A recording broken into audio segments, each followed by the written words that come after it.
Alright, so have you ever wondered where the expression negative b over a and c over a came from?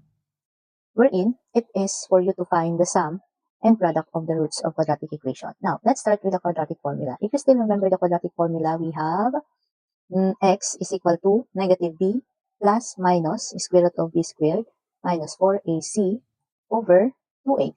So again, this is your roots of quadratic equation using the quadratic formula. Now, we will get this one. So x of 1 is equal to negative b plus square root of b squared minus 4ac over 2a. And then the x of 2 is equal to negative b minus square root of b squared minus 4ac over 2a. Now, to find for the sum, we should have x of 1 plus x of 2. So that is the sum of the roots. While for the product, we have x of 1 times x of 2 so that you have the product of the roots. Okay, so with these roots, we will derive this one for the sum and this one for your product. Okay, so let's start. X of 1 plus x of 2 is equal to negative b plus square root of b squared minus 4ac over 2a plus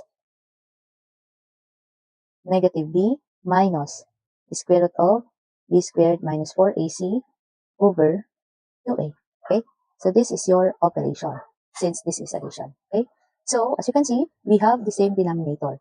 So you will just copy the denominator to combine the two expression in the numerator. So we have negative b plus square root of b squared minus 4ac plus negative b minus square root of b squared minus 4ac. So as you can see, we have positive b squared minus 4ac. You can cancel it out since we have 0.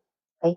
Then we only have remaining two expression, which is negative b plus negative b. So we have plus negative b over 2a. Now, negative b plus negative b, so we have negative 2b. Divide both sides, divide by 2a. So the remaining expression is negative b over a. So, right. So we're done with the sum of the roots.